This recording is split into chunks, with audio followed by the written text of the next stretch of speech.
Hello everyone, welcome to my YouTube channel.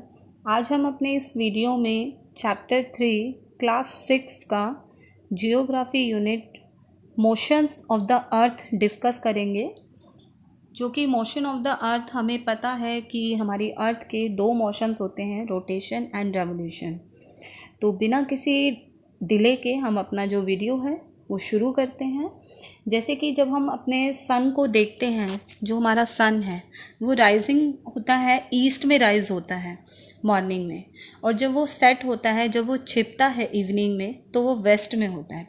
और हमें ऐसा लगता है कि जो हमारा सन है, जो हमारा सूरज है, वो हमारी अर्थ के चारों ओर घूमता है। हालांकि ये जो हमारी जो इसकी जो कंडीशन है, जो इसकी रोटेशन है, वो ऑपोजिट है इसके।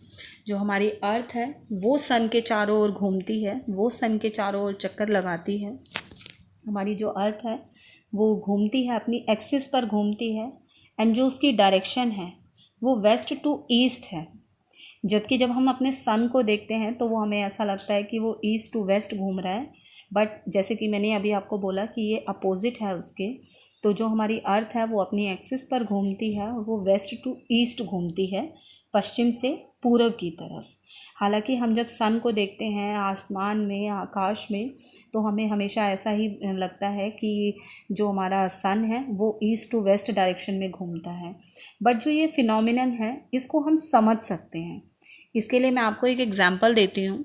जब हम ट्रेन में कभी भी जब हम ट्रैवल करते हैं तो हमें ऐसा लगता है जो हमारे जो रास्ते में जो भी चीज़ें हैं, जो भी थिंग्स हैं, जैसे कि ट्रीज़, हाउसेस, टेलीफोन पोल्स, ये सभी हमें ऑपोजिट डायरेक्शन में मूव करते हुए नज़र आते हैं।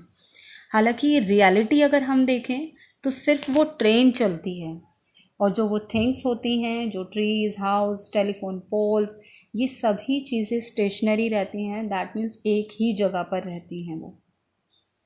तो चैप्टर 1 में हमने पढ़ा था कि जो हमारे ऑल द प्लैनेट्स और जो सैटेलाइट्स हैं वो सन के चारों ओर घूमते हैं, वो अपनी वहीं पर ही ऐसे ही रोटेट होते हैं अपनी एक्सिस पर। तो इसी प्रकार हमारी जो अर्थ है उसकी दो मोशंस हैं, रोटेशन एंड रेवोल्यूशन। और आज के हमारे इस वीडियो में हम अपने इस चैप्टर को डिस्कस करेंगे। हमारे जो अर्थ के जो दो मोशन हैं, रेवोल्यूशन एंड रोटेशन, आज हम उन्हीं को डिटेल में डिस्कस करेंगे। तो हमारी जो अर्थ की रोटेशन है वो मूवमेंट है, जब वो एक्सिस पर होती है तो हम उसे रोटेशन कहते हैं। और जो रोटेशन ऑफ द अर्थ है, हम उसको उसकी रोटेटिंग मूवमेंट जो होती है टॉप की, उससे कंपेयर भी कर सकते हैं। जो टॉप की मूवमेंट जो एक्सेल पर होती है, ऐसे ही।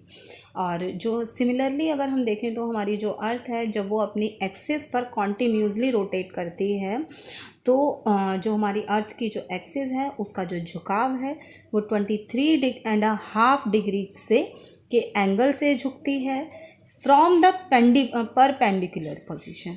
दैट मीन्स परपेंडिकुलर पोजीशन से, दैट मीन्स सीधा उसका झुकाव होता है। और 66.5 डिग्री ऑर्बिटल प्लेन से उसका झुकाव होता है। एंड जो उसका प्लेन है हमारी उसका अर्थ का, वो ऑर्बिट के नाम से जाना जाता है, जिसको हम ऑर्बिटल प्लेन के नाम से भी जानते हैं। और जो इसका टिल्टिंग है, इसका जो हमारी अर्थ का जो टिल्टिंग है, जो उसका झुकाव है हमारी अर्थ की एक्सिस का, उसको हम inclination of the earth axis कहते हैं।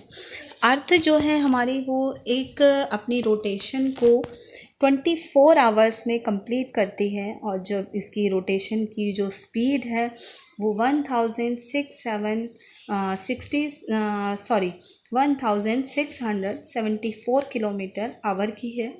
हालांकि इसकी जो स्पीड है वो हमेशा और हर जगह सेम नहीं होती है। अर्थ की जो स्पीड है, रोटेटिंग स्पीड है, वो फास्टेस्ट होती है, इक्वेटर पर फास्टेस्ट होती है, बहुत तेज़ होती है, सबसे ज़्यादा तेज़ होती है। और जबकि उसकी जो पोल्स पर जो स्पीड होती है वो सबसे धीरे होती है। तो एंगल जो है हमारी इंक्लिनेशन का, जो हमारी अर्थ की एक्सिस का, वो हमेशा सेम रहता है। एक्सिस जो है हमारी अर्थ का एक्सिस जो है वो हमेशा झुकाव उसका जो है वो राइट साइड पर रहता है, 23.5 डिग्री के एंगल से हमेशा राइट साइड की तरफ झुकाव होता है परपेंडिकुलर से।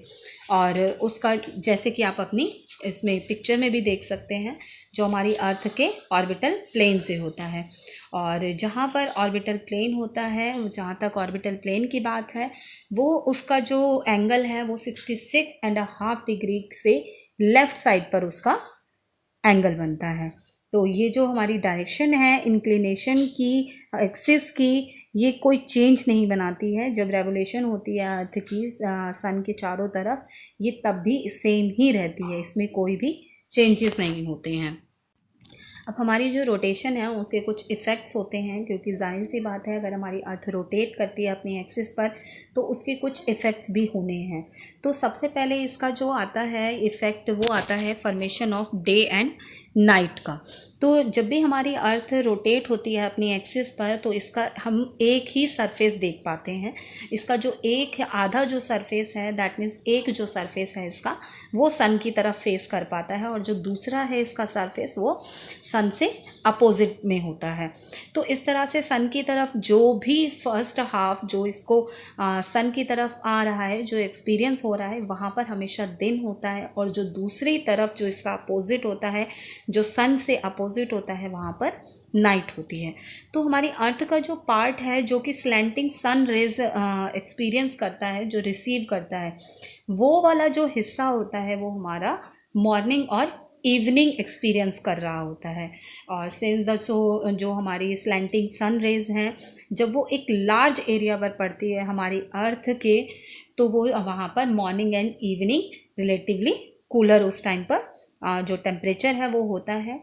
और दोपहर की अगर हम बात करें एट नून में, तो जो सन रेज हैं हमारी, हम देखते भी हैं, वो ऑलमोस्ट वर्टिकली होती हैं, और वो कम एरिया पर, स्मॉल एरिया पर पड़ती हैं, क्योंकि जब सन की जो रेज होती हैं जब वो वर्टिकली पड़ती हैं तो वो क्या होता है, हमेशा वहाँ पर उस जगह पर वो छोटा एरिया में पड़ती है। क्योंकि आप अगर देखें तो जब भी कोई सन की रेज या कोई भी अगर हम लाइट भी देखें, तो अगर वो वर्टिकली पड़ेगी तो वो छोटे एरिया पर पड़ेगी, और इसीलिए वहाँ पर उस टाइम पर नून होता है, दोपहर होता है। और जो पीरियड होता है डिफ्यूज्ड लाइट का, दैट मीन्स बिफोर सनराइज़ का, उसको हम डाउन कहते हैं। और जो हमारा पीरियड होता है डिफ्यूज्ड लाइट का आफ्टर सनसेट, दैट मीन्स शाम को, हम उसको डस्क कहते हैं। और जो हमारा सर्कल है जो हमारी अर्थ को डिवाइड करता है दिन और रात में, उसको बोलते हैं हम सर्कल ऑफ इल्यूमिनेशन। और दूसरे शब्दों में अगर हम देखें तो जो हमारा सर्कल ऑफ इल्यूमिनेशन है वो हमारा एक इमेजिनेशन लाइन है, एक इमेजिनरी लाइन है, जो कि हमारी लाइट को, जो हमारी अर्थ की लाइट को अंधेरे से, डार्क से सेपरेट करता है। तो अगर कंपैरिजन करें हम मॉर्निंग एंड इवनिंग टाइम को, तो जो मॉर्निंग टाइम होता है वो सनराइज़ का होता है, और जबकि जो हमारा इवनिंग का टाइम होता है वो सनसेट का होता है, दैट मीन्स जब हमारा सूरज सेट होता है, छिपता है। और जो ड्यूरेशन है हमारे मॉर्निंग की सनराइज से मिड डे का, एंड ड्यूरेशन ऑफ इवनिंग हमारी होती है from midday to till the night starts, that means जब रात हमारी स्टार्ट होती है, दोपहर से, आधे दिन से जब हमारी रात शुरू होती है। और नंबर 3 पर हम देखें तो जो हमारी मॉर्निंग होती है, जब हमारा सन जो राइजिंग अप हमें दिखाई दे रहा होता है हमारे आकाश में, और जबकि हम अगर शाम की बात करें तो जो हमारा सन है वो हमें नीचा होता हुआ, डाउन होते हुए दिखाई देता है। दैट मीन्स जब हमारी मॉर्निंग होती है तो हमें जो सन है वो ऊपर की तरफ हमें राइज होता हुआ दिखाई देता है, और इवनिंग में जो हमारा सन होता है वो नीचे की तरफ डाउन होता हुआ हमें दिखाई देता है। एंड नंबर 4 जो डिफरेंस आता है या कंपैरिजन में आता है वो ये है कि मॉर्निंग में जो हमारी सन रेज होती हैं वो ईस्ट डायरेक्शन से आती हैं, और जबकि जो सन रेज हमारी इवनिंग में होती हैं वो हमें ऐसा लगता है कि वो हमारी वेस्ट डायरेक्शन से हमें मिल रही है। तो ये कुछ हमारे कंपैरिजन थे जिनकी वजह से हमें मॉर्निंग एंड इवनिंग टाइम में पता चलता है। अब नेक्स्ट आता है हमारा एक सेकंड पॉइंट आता है ऑकरेंस ऑफ द टाइड्स। जो हमारी रोटेशन है हमारी अर्थ की, वो जो हमारे ओशन में टाइड्स आते हैं उनका भी एक कारण होता है, क्योंकि जो हमारे सन की जो ग्रेविटेशनल फोर्स होती है तो वो हमारे मून को मून और सन की जो हमारी ग्रेविशनल फोर्स होती है वो एक कारण होती है हाई टाइड का। जैसे कि हम सुनते हैं कि हाँ हमारे उसमें ओशंस में और सी में टाइड्स आते हैं, तो वो जो कारण है उसका वो यही कारण है कि जब सन एंड मून की जो ग्रेविशनल फोर्स होती है उसी की वजह से हाई टाइड्स आते हैं, और जो अर्थ की ग्रेविशनल फोर्स होती है उसकी वजह से लो टाइड्स आते हैं। तो इस तरह से ये कारण बन जाता है कि जो टाइड्स हैं वो दिन में 1-2 बार हो जाते हैं, 2 बार दिन में होते हैं वो टाइड्स। एंड नंबर 3 पर आता है difference in local time. Local time के लिए हमने पहले भी हमारे प्रीवियस चैप्टर में, जो हमारा जियोग्राफी का सेकंड चैप्टर था, हमने उसमें डिस्कस किया था, जो हमारा ग्लोब का चैप्टर था। तो आज फिर से हम उसी बात पर आते हैं कि डिफरेंस किस तरह से होता है लोकल टाइम में। हमारी जो अर्थ है वो 4 मिनट लेती है 1 डिग्री लॉन्गिट्यूड को रोटेट होने में। तो ये जो डिफरेंस होता है 4 मिनट का, यही हमारा डिफरेंस बनाता है डिफरेंट लॉन्गिट्यूड पर, और यही कारण होता है हमारा लोकल टाइम के डिफरेंस होने का। नंबर 4 आप पर आता है deflection in the direction of winds and ocean currents. अब कुछ जो हमारी डायरेक्शन में, कुछ जो हमारी विंड्स की डायरेक्शन में और जो हमारे ओशन के करंट्स में डिफ्लेक्शन होता है, उसका कारण क्या होता है? उसका कारण भी हमारे रोटेशन ही होती है, हमारी अर्थ की रोटेशन भी होती है। इसका कारण भी हमारी अर्थ की रोटेशन ही होती है।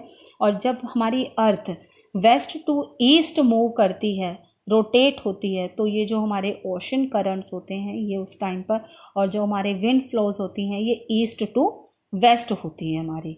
और लास्ट में हमारा आता है एक, last but not the least I think, concept of direction के लिए अगर हम देखें तो जो हमारी रोटेटिंग मूवमेंट होती है हमारी अर्थ की, इसकी वजह से हमें सन की जो हमारी डायरेक्शन है, सनराइज और सनसेट की जो डायरेक्शन है उसके बारे में हमें पता चलता है। और इन्हीं 2 चीज़ों की वजह से हम बाकी की डायरेक्शन को भी गेस कर पाते हैं। और एक और लास्ट में आता है जो हमारी रोटेशन है वो एक 24 घंटे का टाइम हमें देती है। तो इस तरह से आज ही आपका जो रोटेशन का था हमारा, कि रोटेशन क्या होती है और उसके क्या इफ़ेक्ट्स होते हैं, वो आज आपने इस वीडियो में जाना। Thanks for watching this video. Please like, share and subscribe my channel.